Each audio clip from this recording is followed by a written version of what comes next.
All right, so if you go to the agenda, so we're just going to give you a quick recap of the previous meeting, and then have a quick discussion on the Q&A document that I sent out about a week ago. And then we'll have a chance for everybody to ask questions if you all need to. And then we'll get into what we really need to get through today, which is the discussion on priority areas.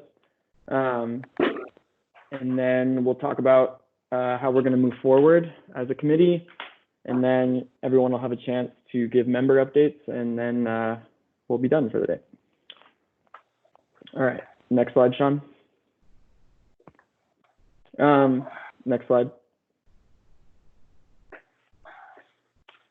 So I think we heard some confusion on the BPAC score and the quantitative factors last time around, about 2 weeks ago now, or 3 weeks ago. And it's not that we wanted to completely start the conversation over, because we did present you with, the 6 factors that we talked about: safety, congestion, health, level of service, latent demand, and connectivity. But we really just wanted to make sure that we have consensus on these factors, and that the general purpose of what we're asking is clear before we present you with decision lens pairwise scenario where everybody weights the factors against each other. So we're going to hit the reset button real quick and have a discussion on what priorities are and how everyone in BPAC would define those areas for active transportation investment. Sean, next slide.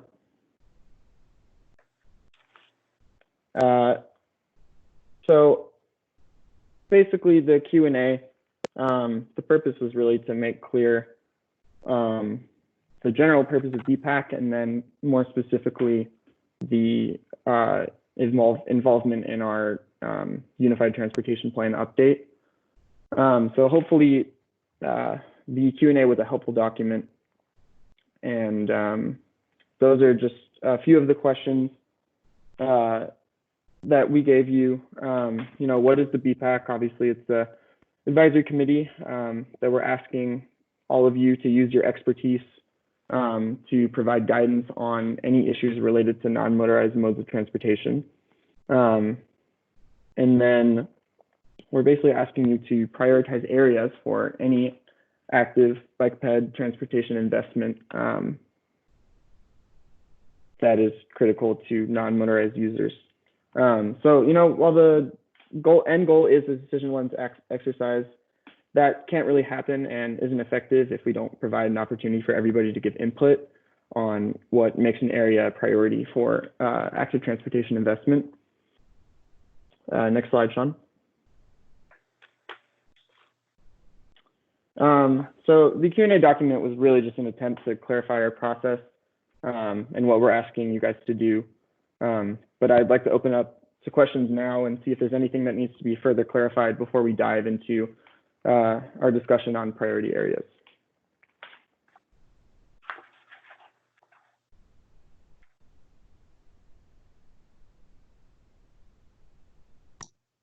Good morning. Thanks very much for that. It's Robert Johnson. Am I correct in understanding that GNRC is uniquely tasked with integrating land use planning and transportation planning? Sean, do you want to take that one?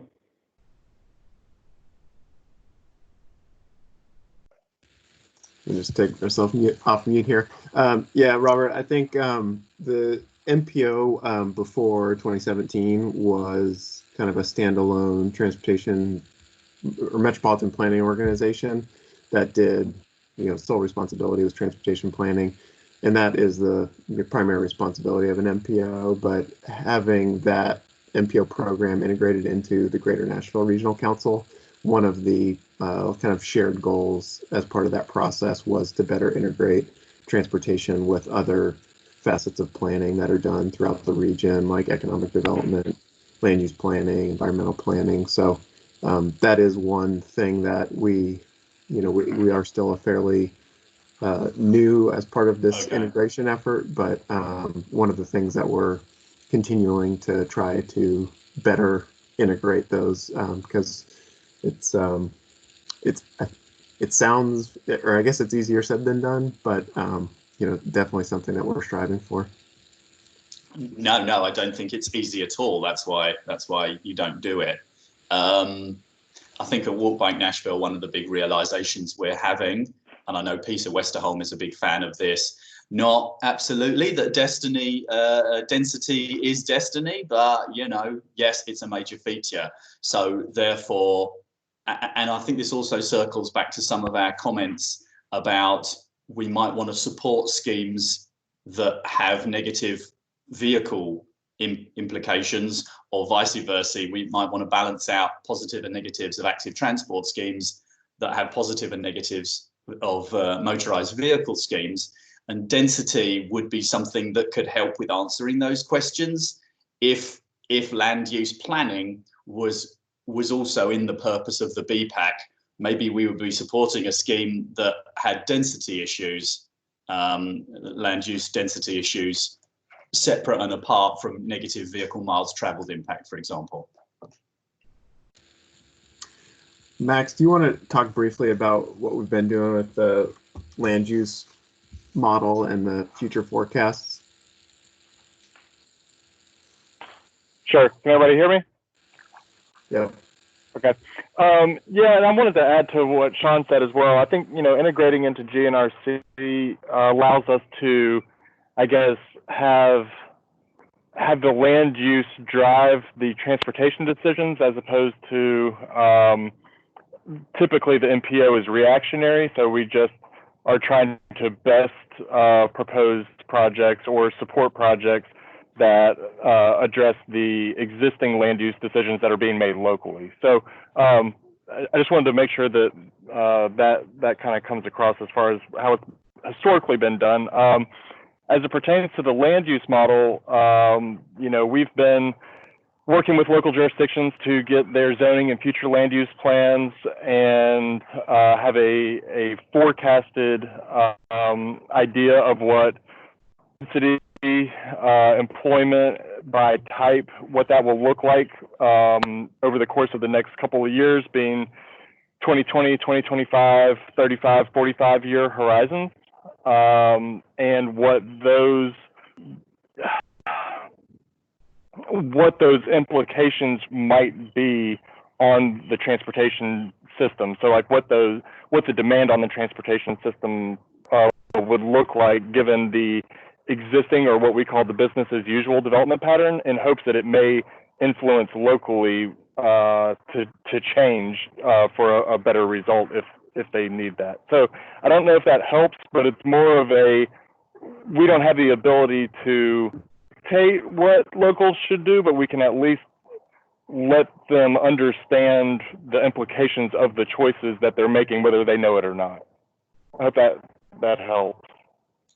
Yes, that suggests to me that if BPAC said, we really like this particular scheme, except for the fact that it results in a whole bunch of low density housing, or we really like this scheme because, not necessarily because of the active transport facilities, but maybe we like it because it facilitates active transport more generally through its use of density. If those things were okay for BPAC to say, then yes, I think that's great.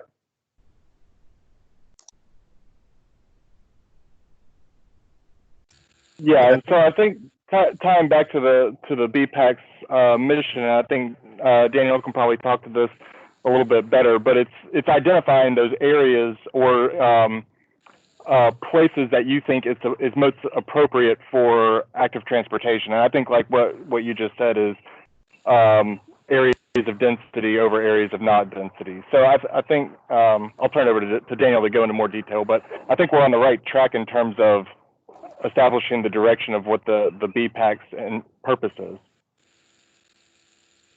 I think that's a good segue into the conversation too.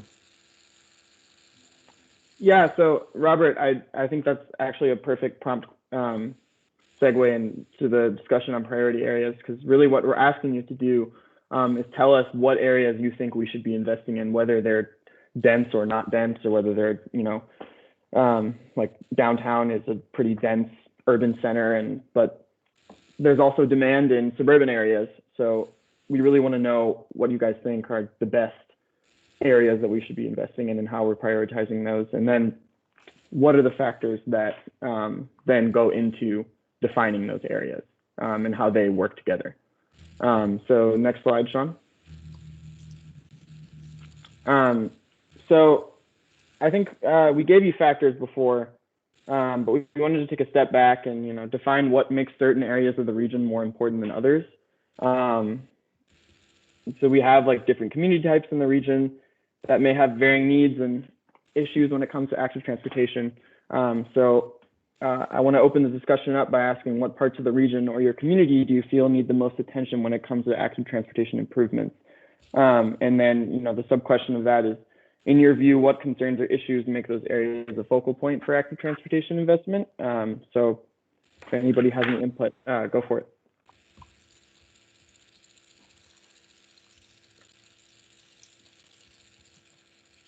Okay, well, Robert, again, I know you're all waiting. I think, yeah, so discussing this around the office, our feeling was the pikes, TDOT controlled busy pikes in urban areas are definitely a key concern for us because of the accident statistics. The number of people dying is completely disproportionately on TDOT controlled pikes, multi-lane through routes through urban areas. Spreading out a little from, focusing in maybe from just saying the pikes, it's the ability to cross them. The very, very poor crossing facilities allows people to cross in places that are dangerous because there are no places that are safe. And so they end up crossing in places that are dangerous because there are no particularly good options to choose from. So they just choose a poor option. Then another focus area, as well as crosswalks and the sidewalks along those pikes, is the transit integration. So because transit will tend to use those corridors because they're fast and straight, and then the tendency in Nashville now that everyone's building using a specific plan, and they are building mixed use and they are wanting to build density, so those tend to get more permission along the pikes. So we are ending up with natural grouping of high density along the pikes. So the transit then wants to run there, and the little short walking trips are all around there. So I think transit integration, that is, are the transit stops well placed in relation to the pedestrian infrastructure, and does it integrate well with the land use along the pikes? So I think that was the number one focus area that we at World Bike Nashville came up with those little sub details about what makes them the important aspects for us. Yeah, so to me, if I understand correctly, that's really a focus of safety with connectivity and demand sort of weaved into there. And so later in the discussion, we'll get more into the actual metrics. But in terms of what makes an area important for active transportation investment, it sounds like you're saying areas that are already unsafe because of a lack of infrastructure, and how we're going to integrate transit into providing for those areas, correct?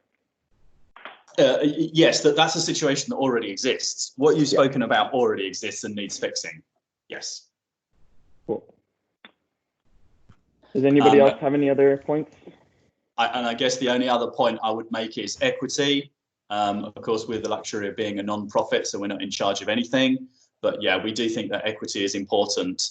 And typically, transportation crashes and deaths are inequitably distributed. So we'd like to see a focus on equity, which we think is highly likely to be along the lines of pikes and mixed use areas anyway. But yeah, we wanted equity as well as the safety and integration with land use planning and transit. We thought those were all a good focal points.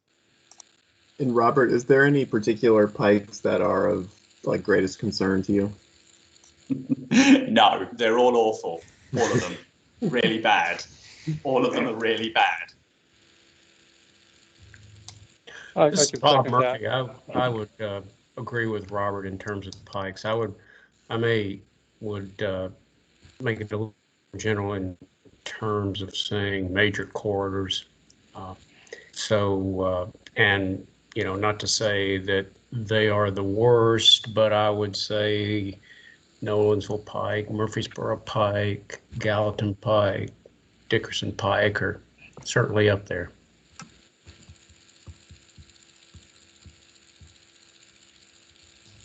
This is Bill over in Gallatin.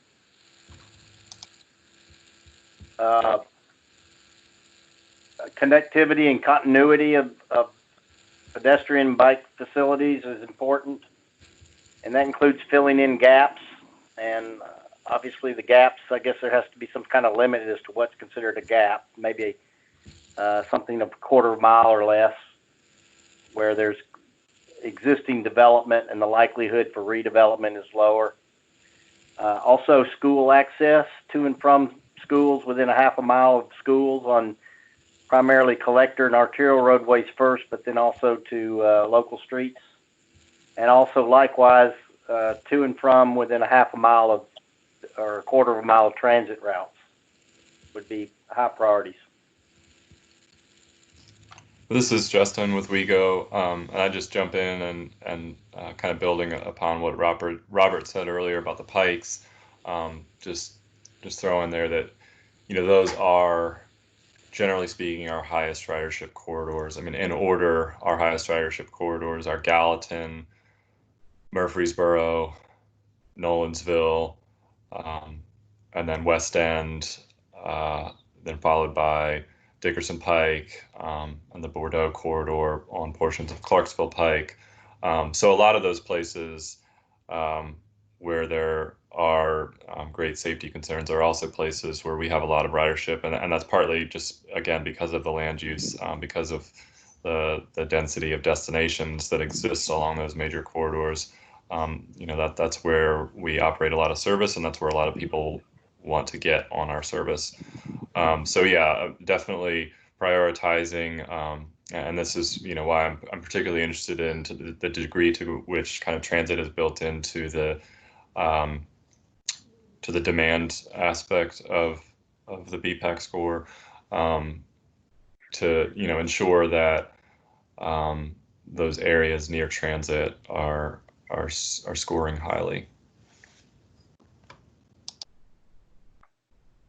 Justin, I like what you said about serving communities that are transit dependent, and I'll connect that to what Robert was saying about equity. I mean, obviously demographics are important as well, and some communities have a larger senior population, some communities have a larger transit dependent population. So requiring projects to ensure accessible environments with adequate pedestrian infrastructure is really important. And so I think the questions we want to be asking are like, are these areas accessible? If they're not, how can accessibility be captured across the region, and how can we serve every possible population that is demanding both transit and active transportation infrastructure?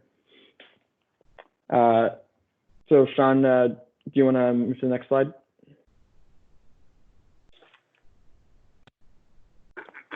I had something I wanted to add. Sure, go for it. This is Marty Tank from Bike Walk Brentwood. Not only to kind of echo what Robert was saying, but in our community, and I think others that are close to the interstate, we're finding that getting across from one side to the other in towns that are bisected by interstates can be a pretty big challenge.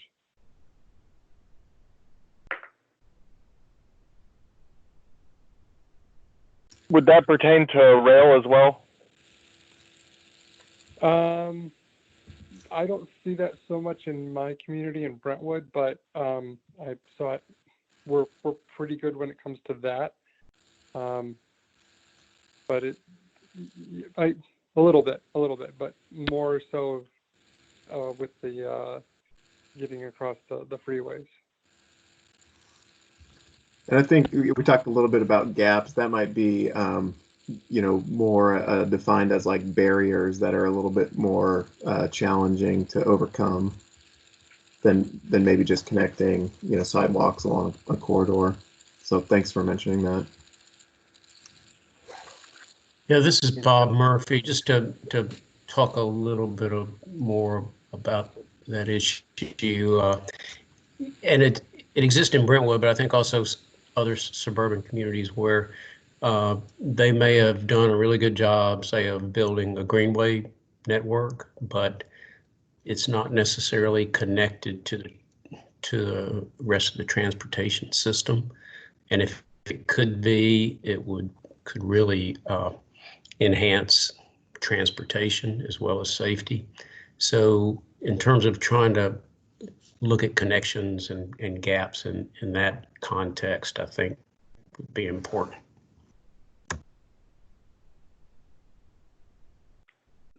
The issue of, I guess, what I'll call cordon lines created by limited access roads and railroads is important in Gallatin, and I'm sure it is in many other communities, particularly Murfreesboro and so forth.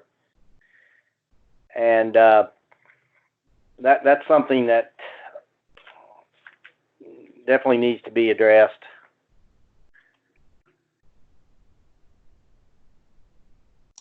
We're relying upon essentially pinch points now that funnel or force pedestrian traffic out of their way, just like it does in many motor vehicle traffic, to cross these critical links and lanes.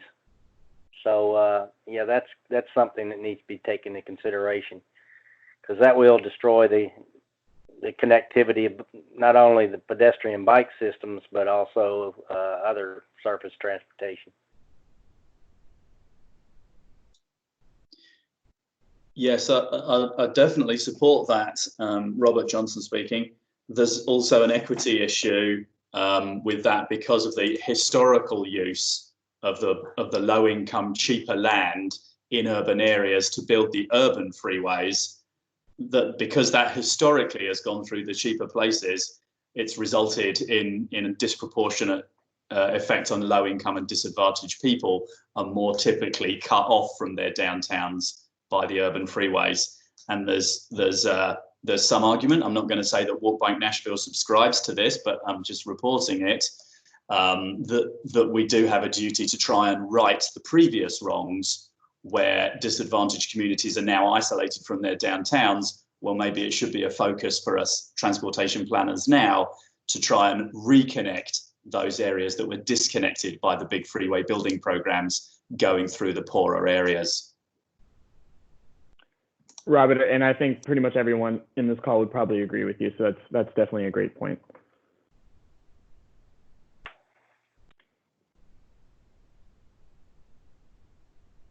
Does anyone else have anything to say regarding the first question?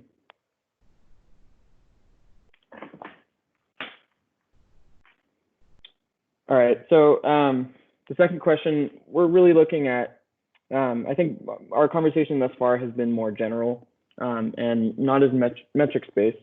So like, for example, if we're talking about safety or equity, safety, obviously, like, is it that we don't want people dying? I think we can all probably agree that that's not something that we want.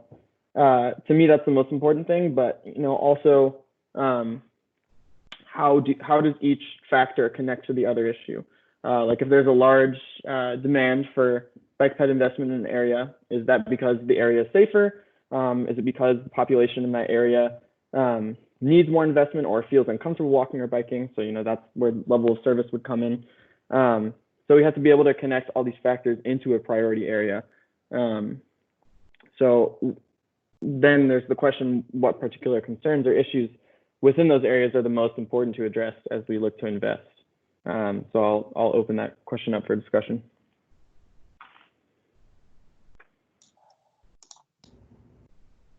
To repeat some of my previous comments, previous accident history is not necessarily a good measure of demand, of desired pedestrian and cycle trips. So yes, we should certainly, yes, I believe we should focus on areas where the crash history is poor, but we could also be looking ahead, hence back to my comments about land use planning. If we look ahead and we can see that an area is going to be suitable for pedestrian and bicycle use, then maybe we should be focusing on getting people across the street safely, getting them to transit safely, getting them to walk alongside the pike safely, even if the current crash history is low, because the transit use is low, because the density does not currently exist, or because it's simply so frightening that they don't even attempt to cross there now, but we want them to. It's desirable to have them crossing the street. So even if the crash history is low, it could be a bunch of factors that need measuring to determine that future demand is going to be high, and we want to satisfy that, not suppress it. Bill over in Gallatin again. Something that needs to be factored in is flexibility in design details, so that a one size or design doesn't necessarily fit all, so that we can probably get more bang for our buck in investing funds, so that we're not designing a Cadillac when we can get by with a Pinto or something that will be sufficient. So we can provide a lot more facilities if we're not over designing in many cases at a higher cost, certain types of facilities. So we need some flexibility in design. This is Michael Briggs, and I would echo what Bill said. And I was struggling on whether or not to bring this up here or not, but it is definitely flexibility in design. And I think it's also rapid implementation in some areas. So it's not really more about what's going on in the area. It's more about our process or ability to quickly execute a project with like lower cost materials. And so I think that gets at the flexibility in design, but I think we continually struggle to be not only proactive, but we even struggle to be reactive in areas where there are problems in developing a solution. So I would say like projects that are maybe more innovative and have passed this flexibility, particularly with the state DOT, I think would be important. And I think that's something that we struggle with in Nashville and then probably surrounding communities. It maybe looks a little different when we're talking about flexibility and the materials that we're able to use. So I don't know if that's appropriate here because it's not really an issue of the area, but it's a concern about the process.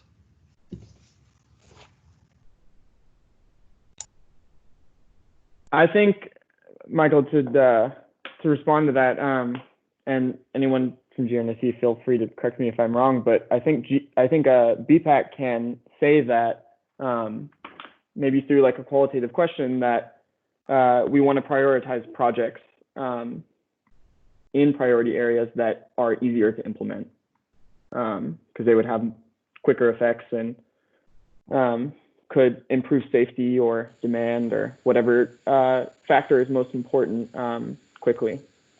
So I definitely echo that. Yeah, I appreciate you bringing that up, Michael, because it's definitely part of the a factor to consider. It might not factor into the priority areas, but definitely as we look to prioritize federal funds and getting into identifying implementation of projects, that's a big consideration. And then I think even outside the MPO's process, there's going to be opportunities to advance walking and biking investments, and so that might be there's certain avenues that are more appropriate through the MPO process, and others that might be more appropriate for locals to advance on their own, and having a better understanding of that is important.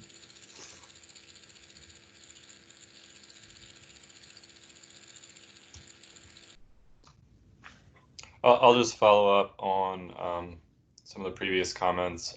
For transit, the biggest challenges that we face in these areas of concern are the lack of crosswalks and then the lack of sidewalks. And so, for the crosswalks, transit riders need to be able to cross the street, and on major pikes, we have some places where there are significant gaps between crosswalks. And then we also have plenty of crosswalks that exist out there that are still not ideal in terms of safety and comfort for people crossing those major streets. So that's a huge concern for us. And then the sidewalks, and I'll use Dickerson Pike as an example, since it's a major corridor that has a lot of ridership with significant gaps in sidewalks. And on Dickerson Pike, it's made worse in that there's also not a shoulder, and so it's often a relatively deep drainage ditch directly adjacent to travel lanes. So that makes it really difficult for anyone to even get to a bus stop, or for us to cite bus stops that are reasonably safe and accessible. So those are the two big things. And then I think third, perhaps a distant third behind that, I mean, certainly it's important for us to be able to see that people can get from adjacent neighborhoods to transit corridors. But I would think those would really particularly be areas where the ideas that Michael was talking about might be relevant in that, doing some quick build projects or some traffic calming projects, those sorts of things to help people get from residential neighborhoods adjacent to corridors might be a more cost-effective and quicker implementation to support access to transit. Justin, I think that gets us perfectly into the third question. Sean, do you want to go to the next slide? So are those, the metrics you just mentioned, are those sort of how you would measure success in terms of at least connectivity and safety? Like how many crosswalks we're building, and how we're solving, the access to transit and pedestrian safety?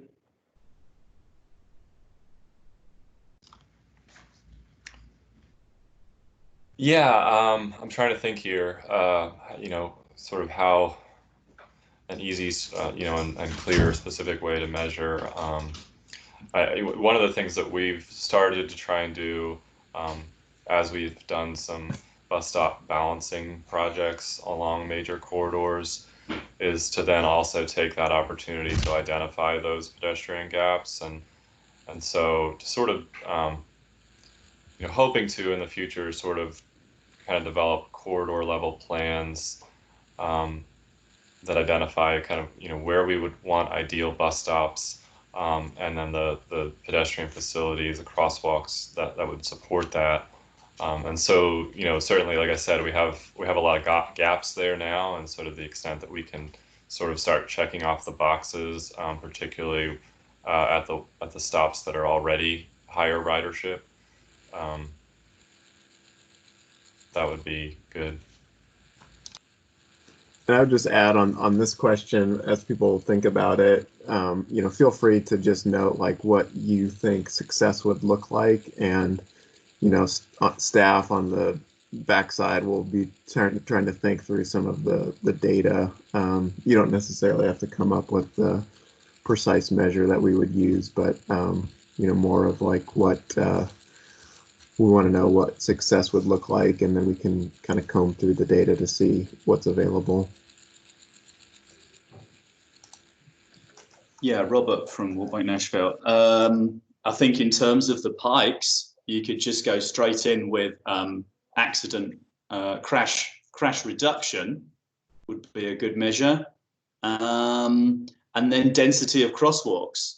I might not even want to stop with any kind of measurement of whether the crosswalk was in a good place relative to the high density housing, or how close is the crosswalk to the door of the nearest major employer. I might just even go straight in with density of crosswalks. You're going to have to work really hard for quite a lot of years to have too much density of crosswalks relative to Europe. So I would just say more crosswalks per mile is going to be good at the moment, as well as your normal crash reduction statistics. I think that would be great.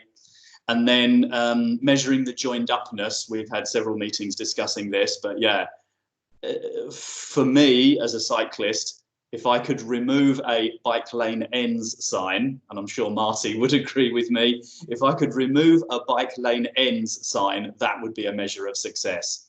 So the parallel with that with sidewalks is around each transit stop, how much of the sidewalks actually make it continuously from the transit stop to point C. And I would just jump in and say, like, on the major corridors, I think, you know, just the sidewalk ratio on those corridors. I mean, really, on these major transit corridors, our goal should be to not have any gaps in sidewalks continuous on both sides of the street. And there's certainly a long way to go there. But I think we can, you know, pretty easily measure, you know, our progress on that front. Would you consider education also a success? Motorists understanding what a crosswalk means?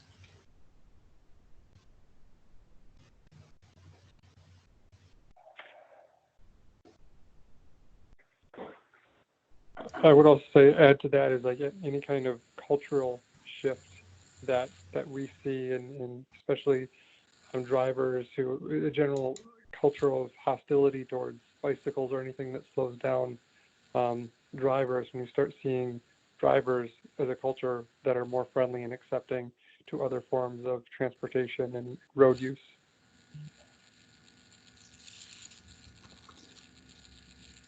And staff can think about, you know, what's potentially available to measure that, but you know, one thing that comes to mind is like compliance of like vehicles stopping at crosswalks and things like that. I don't know what kind of data we have available on that front, but I'm trying to capture kind of that shift in behavior.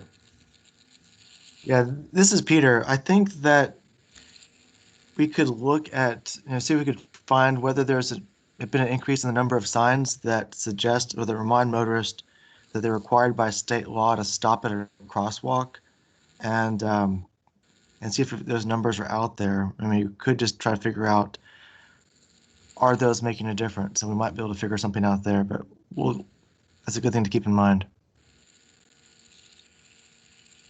Yes, it's certainly true that technology now exists to measure compliance at stop signs, compliance at traffic signals, and compliance at crosswalks. The software that can watch the video and count up how many people complied. So that's some really cool measurement issues there. I like that. Before you start sliding into enforcement, I think enforcement is also important. But yeah, the education and encouragement aspects, I think the technology now exists that we could measure that kind of thing. Yeah, and Robert, it's Peter again. Yeah, well, I'm certainly excited about the technology component of that. I'm not aware of any jurisdictions that are in the process of deploying the technology to get those counts. I was, although that would be an interesting conversation, I was just referring to the static signs that are placed, often with a flashing sign, that remind motorists that they need to follow the state law of stopping for pedestrians. Yeah, and there's also, you know, marketing things you could do, billboards, commercials on TV, things to just encourage and remind motorists so this stuff is in front of them.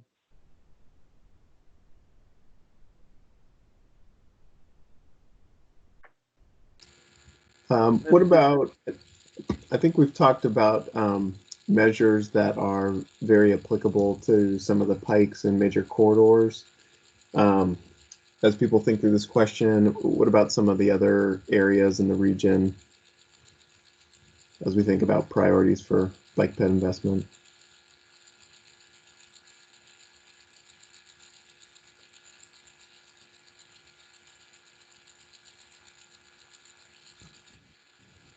I think for some of the areas, just additional miles of sidewalk or bikeways or whatever that however you want to measure that, but just an increase in the number.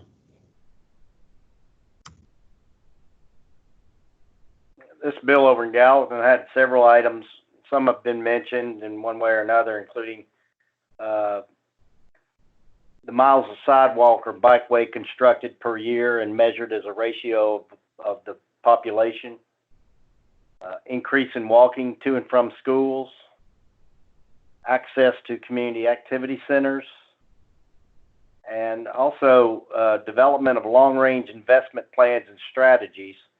And that kind of plays into requirements for cities and counties to adopt sidewalk construction requirements with new development. So there's many cities out there that may not even have policies or provisions in their land development codes that require new development to construct sidewalks as new development occurs.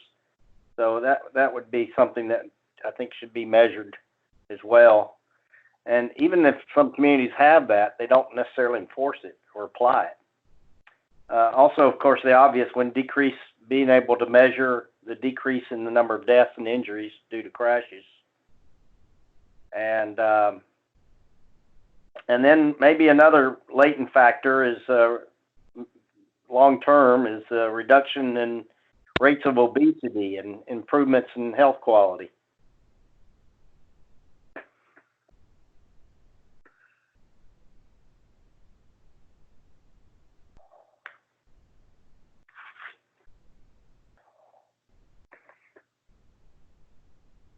Bill, I like that you mentioned health. I think that's one of the factors we haven't talked as much about. And then congestion is the other one. So I'm wondering if anyone has any ways to measure success in those categories.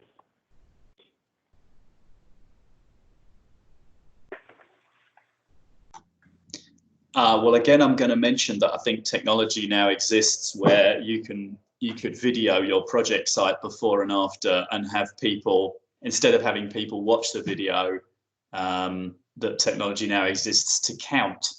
So you could count the ratio of active transport users to vehicles before and after a project, and have that done electronically. Possibly Bob Murphy knows more than me on that technology now. Yeah, and some of these factors should have stronger correlations as well, because as we increase the miles per sidewalk per 1,000 people, we should see a corresponding improvement in the health rates and the decrease perhaps in the crash rates as well.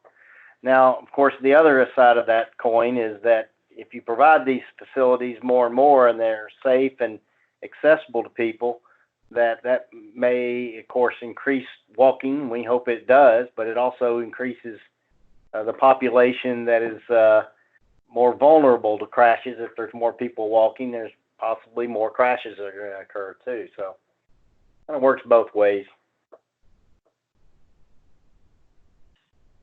Sean, this is Rochelle. Were you asking what the methodology is for evaluating health impacts?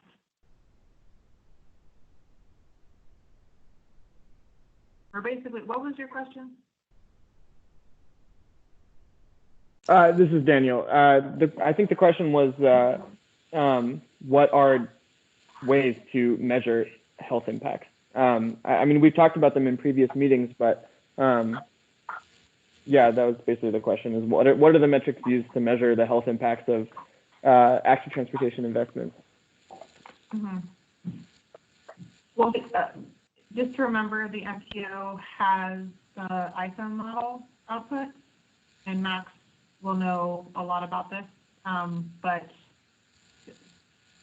just maybe you two should, or more than you two should just get together on that to understand what the MPO has for predicting health outcomes with projects that will increase minutes of walking and bicycling. Because the national MPO does have that. Yeah, and I'm aware of the metrics that we have available. Maybe Max, do you want to speak a little bit on the different ways we can measure health? Yes, I think, previously we've looked at the health impact areas that you're familiar with, Rochelle, and the IPM model, as well as look at historic obesity rates and other chronic illnesses that are directly related with active transportation or active living. But I think what the question that Daniel was asking for are just kind of an unsolicited, so we didn't want to plant the seed and then have you guys react to that, but just more of what are ways that you guys are aware of, just so that we can incorporate it in if there's something out there that we're not aware of. I think most folks are, this Bill over in Gallatin again, most folks I think are familiar with the walk score, which has been around for a while, and that seems to be a pretty good measure of for walkability. Now, I guess it could be also applied to bike traffic as well. That type of thing is beneficial and has been used widely across the nation, so that you could compare our local area with other large areas, metropolitan areas. What about looking at heat maps? I know some fitness companies or GPS companies like Garmin, they have heat maps for everybody who's riding and recording a ride or a walk with their Garmin. Will show, where are the hot spots that people are using, and then where are they connecting, and all those kinds of things. And if you see increases or decreases based on infrastructure adds, that might be one way to get a general sense of the success of a project. Well, that might be okay. I mean, I'm not sure about the sample size and how many people have Garmin's or other similar types of devices. And those devices might not be as readily available in lower income areas as well, or used in those areas. Well, if people are riding through it, it will be, and I think it will at least give you a certain sample size, kind of like taking a poll, so to speak. So, a lot of times people are using these transportation to get to further distances than just, within that neighborhood. They're going through it to get somewhere. And that's kind of more where that would be useful. One potential measure or way of measuring, which based on my experience, it's not at the level that it needs to be yet, is the use of data such as streetlight data that measures activity based on smart devices.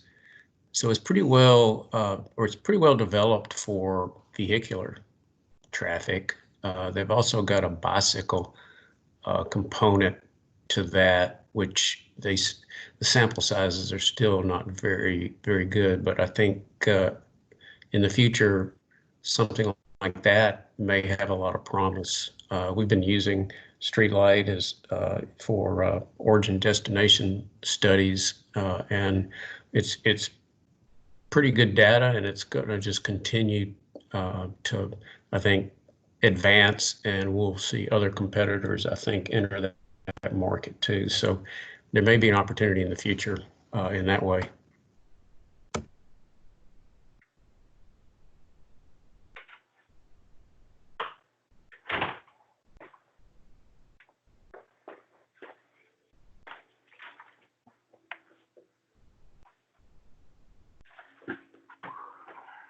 All right.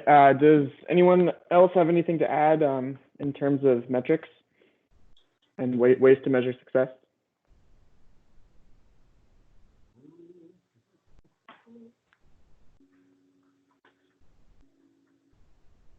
All right, Sean, you want to go to the next slide? So we showed you this before, but I think we just had a really good discussion on what we think factors are and how we would define those factors. And really what we're asking you to do is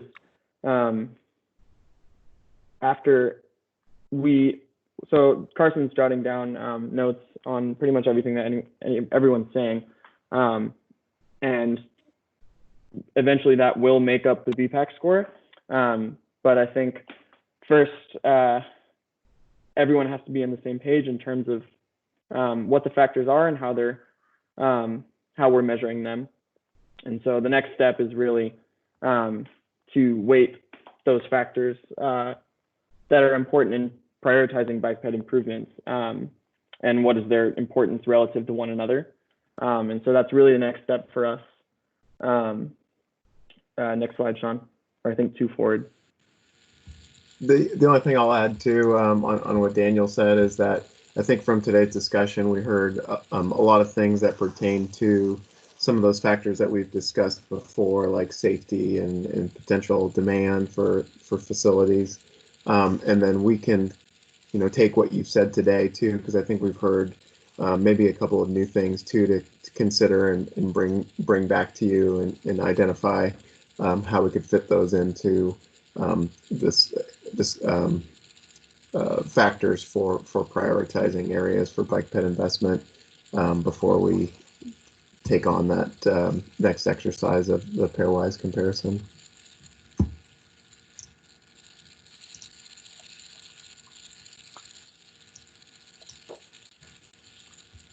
Yeah, so we'll take everything everyone has said and put it into survey form and gauge your support for how this discussion has played out.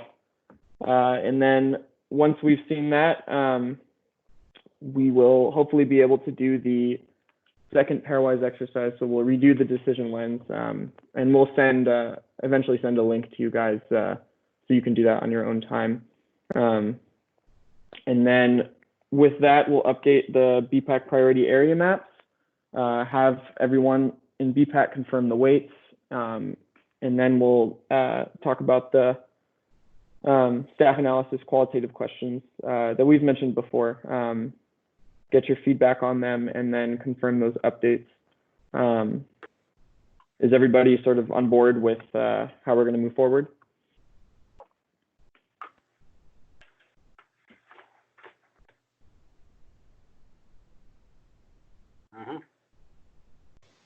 Yes. Yep. All right. Yes. Yeah. So if people don't have any more questions, next slide, Sean, I'll open it up for any updates from anybody here.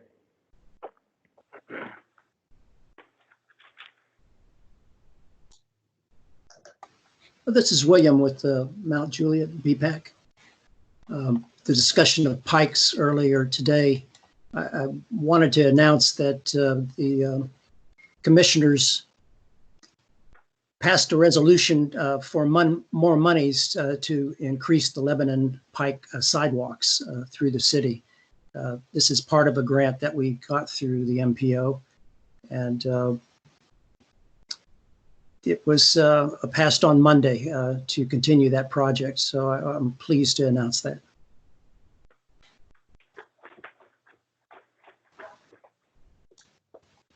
Great, that's good news. Robert at Walk Bike Nashville. Well, we have definitely postponed our Vision Zero conference, and instead we're trying to move to a series of speakers online. So it won't be a time-bound, time-focused conference, but we do still want to move ahead with raising the priority of Vision Zero. So Tuesday, May the 19th will be the first of our Vision Zero speaker series.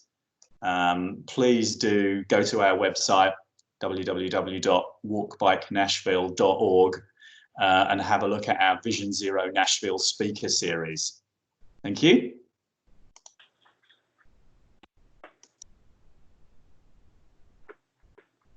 And just a reminder that the MPO has in their Unified Planning Work Program a bike pedestrian plan for Sumner County.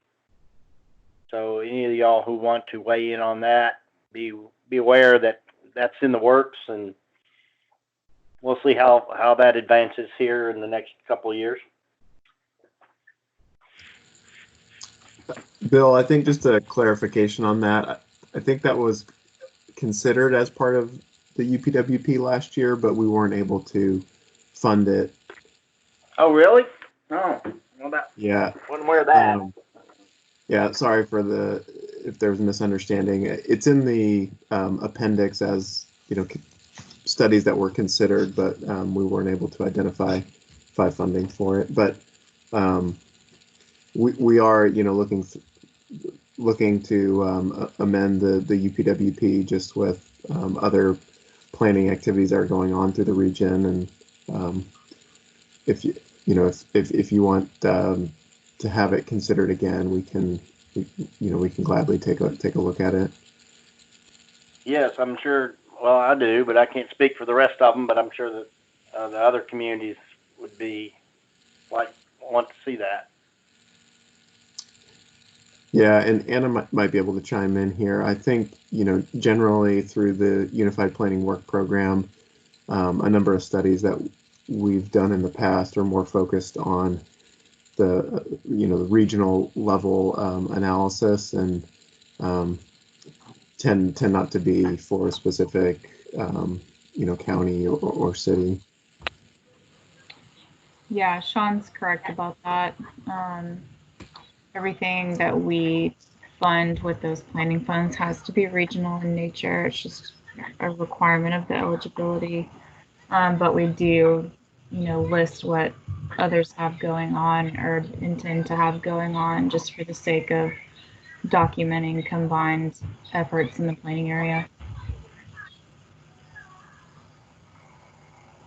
Well, I understand that. That's one reason we made it countywide, so it wouldn't be just for one community. So I guess we need to find some other counties to join in with it.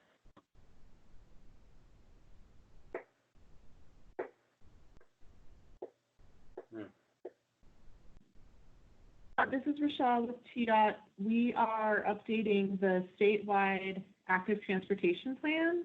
The last time TDOT, the first and last time TDOT had a statewide active transportation plan was 2005. So this is a pretty big update, and we will soon have a survey for the MPO as well as the BPACs at all of the MPOs.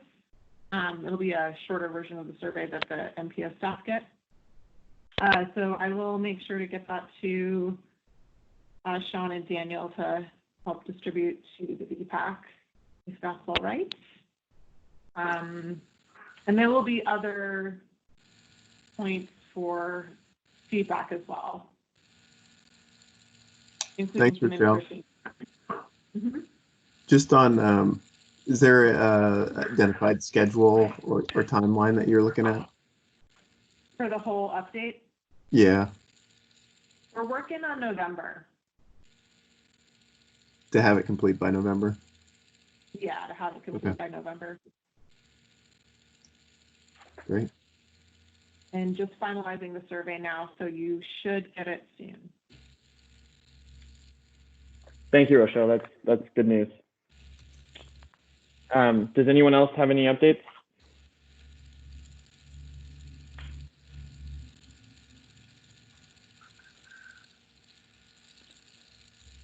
All right. Go for it. Go for it. Thing to add, and I'm not sure if it will add a lot of value, but it kind of dovetails off the education thing that we were talking about.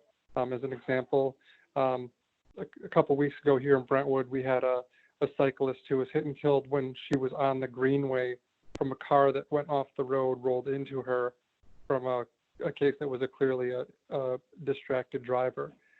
As far as education and changing the culture, if there's anything that we can do to encourage the actual enforcement of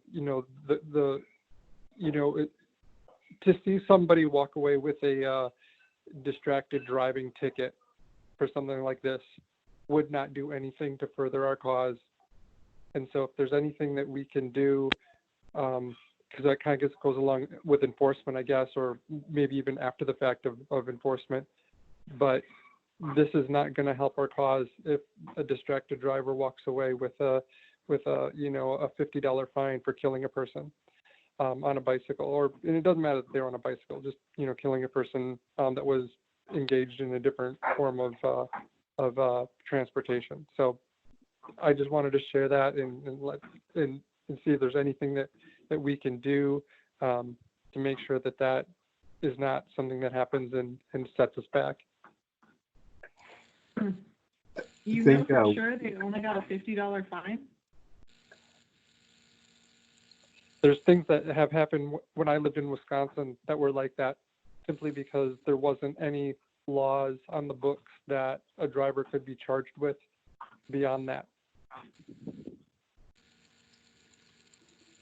More on the just like the proactive side of that, of enforcing distracted driving. I know Ashley and I were looking at distracted driving. Was it distracted driving enforcement or the distracted driving crashes? And Brentwood, I think, was actually one of the communities.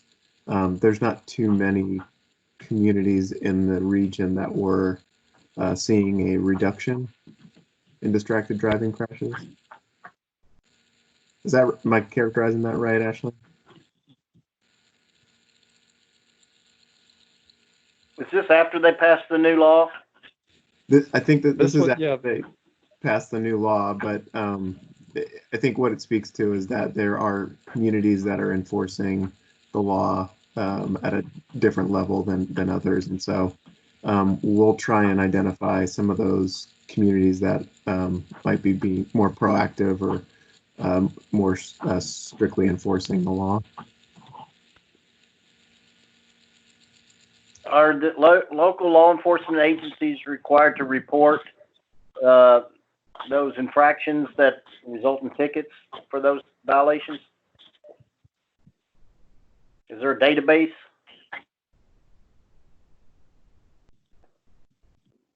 I'm not sure if Ashley's on the line, Sean, but I can answer a little bit of that. I don't think that they are required, but I believe that since the law has gone into effect, that we have noticed certain jurisdictions noting it on the crash report more than others. Are they logging like tickets that people get when they're talking on their phone and they get pulled over? Is that data being logged, or is it just crashes? That would not be included in our crash statistics since there's no crash, but it may be there. I'm sure that there is a citation database. I don't know if there's a consistent one across the state. It's probably done jurisdiction by jurisdiction, because each police force probably has their own citation system set up. That would be my thought. Yeah, I was thinking it'd be sort of like the seatbelt enforcement, and they have they can determine a rate of compliance with the seatbelt law. It seems like they might be able to do something similar for distracted driving on cell phones and so forth. Mm-hmm. We can reach out to the folks at Tennessee Highway Patrol. They would probably be the ones that would ultimately get those reports if they're required to turn them into a state agency. So we can reach out to them or Governor's Highway Safety Office and see if something like that might be available. So they would just keep it on their jurisdiction, though. They wouldn't have it for local streets and towns and stuff, though, right? Well, that's what I'm saying. There may be a requirement that you submit at least like a monthly or annual report to a Tennessee, a statewide agency to be able to report on, right? Because like you said with the seatbelt, I mean, obviously that local information had to get up to a larger level for reporting reasons. Yeah, I got you. I'm not saying that it is out there, but we can ask. Okay.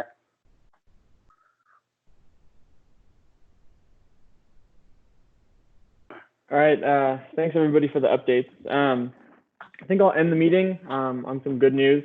I'm sure everyone has seen articles talking about this, but there's been a surge in active transportation use because of coronavirus. I think we can all agree that that's a good thing and that it's forcing places to open up more public spaces for active transportation. Namely, I've seen New York and Oakland and a few other cities that have designated a pretty large percentage of their streets to biking and walking.